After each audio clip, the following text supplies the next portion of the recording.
ಒಂದು ಬಾಣಲಿಗೆ ಸ್ವಲ್ಪ ತುಪ್ಪ ಹಾಕಿ ಅದರಲ್ಲಿ ಸಿಹಿ ಕುಂಬಳನ ಬೇಯಿಸಿಟ್ಕೊಂಡಿದ್ದೀನಿ. ಅದನ್ನು 1 ಕಪ್ ಆಗಷ್ಟು ಸಿಹಿ ಕುಂಬಳನ ಹಾಕ್ತಾಯಿದ್ದೀನಿ.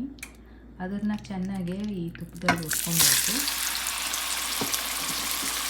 ಆಮೇಲೆ ಒಂದು ಸ್ವಲ್ಪ ದ್ರಾಕ್ಷಿ ಗೋಡಂಬಿನ ಹುರಿದಿಟ್ಕೊಂಡಿದ್ದೀನಿ ತುಪ್ಪದಲ್ಲಿ. ಸೊ ಕೊನೆಗೆ ಅದನ್ನು ಹಾಕ್ಕೊಳ್ಳೋಣ. ಸೊ ಇದನ್ನು ಚೆನ್ನಾಗಿ ತುಪ್ಪದಲ್ಲಿ ಈ ಸಿಹಿ ಕುಂಬಳನ ಚೆನ್ನಾಗಿ ತಿರುಗಿಸ್ಕೊಡ್ತಾ ಇರಬೇಕು. ಒಂದು 20 ನಿಮಿಷ ಆಗುತ್ತೆ, 20ರಿಂದ 30 ನಿಮಿಷ ಆಗುತ್ತೆ. 1 ಕಪ್ಪಲ್ಲಿ ಸಕ್ಕರೆ ಹಾಕಿದ್ದೀನಿ.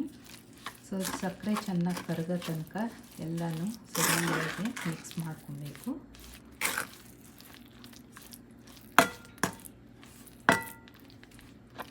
ಸೊ ಬಾಣಲಿನ ಮಿಟ್ಕೊಳೋ ಥರ ಅದು ಬರುತ್ತೆ ಎಲ್ಲ. ಆಮೇಲೆ ಏಲಕ್ಕಿ ಹಾಕ್ತಾಯಿದ್ದೀನಿ, ಸ್ವಲ್ಪ ಕುಟ್ಟಿರೋ ಏಲಕ್ಕಿ. ಸೊ ತಿರುಗಿಸ್ಕೊಡ್ತಾ ಇರೋವಾಗ ಚೆನ್ನಾಗಿ ಅದು ಬಾಣಲಿನೆಲ್ಲ ಸೈಡ್ಸ್ ಎಲ್ಲ ಬಿಟ್ಕೊಂಡು ಮಧ್ಯಕ್ಕೆ ಬರುತ್ತೆ. ಸೊ ಆಗ ಆಗಿದೆ ಅಂತ ಅರ್ಥ.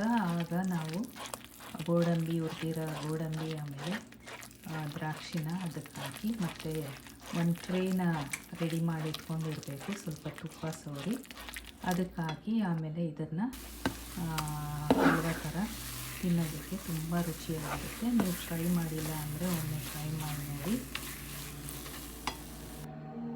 ಸೊ ಕೊನೆಯಲ್ಲಿ 1 ಸ್ಪೂನ್ ತುಪ್ಪನೂ ಹಾಕ್ಕೊಬೋದು. ಸೊ ಈಗ ಹುರಿದಿರೋ ದ್ರಾಕ್ಷಿ ಗೋಡಂಬಿ ಹಾಕಿದ್ದೀನಿ. ಸೊ ಇದನ್ನು ಚೆನ್ನಾಗಿ ಮಿಕ್ಸ್ ಮಾಡ್ಕೊಳ್ಳೋಣ.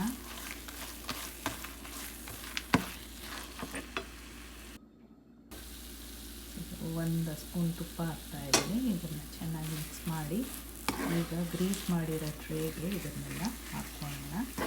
ಸೊ ಇದು ಕಂಪ್ಲೀಟ್ ಪ್ರೋಸೆಸ್ಸು ಒಂದು 25 ನಿಮಿಷದಿಂದ 30 ನಿಮಿಷ ಆಗುತ್ತೆ. ಸೊ ನೋಡಿದ್ರಲ್ಲ ಎಷ್ಟು ಸುಲಭವಾಗಿ ಸಿಹಿ ಕುಂಬಳ ಹಲ್ವಾ ಮಾಡ್ಬೋದು. ಸೊ ನೀವು ಒಮ್ಮೆ ಟ್ರೈ ಮಾಡಿ, ನಿಮಗೂ ಇಷ್ಟ ಆಗುತ್ತೆ.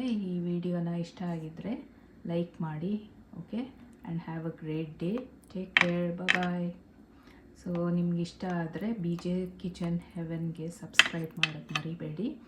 ನಿಮ್ಮ ಫ್ಯಾಮಿಲಿ ಫ್ರೆಂಡ್ಸ್ ಜೊತೆಗೆ ಈ ರೆಸಿಪಿನ ಶೇರ್ ಮಾಡಿ, ಆಮೇಲೆ ಎಂಜಾಯ್ ಮಾಡಿ. ಟೇಕ್ ಕೇರ್, ಬಾಯ್. ನೋಡಿದ್ರಲ್ಲ ಎಷ್ಟು ಸೂಪರಾಗಿ ಕಾಣಿಸ್ತಾ ಇದೆ ಅಂತ.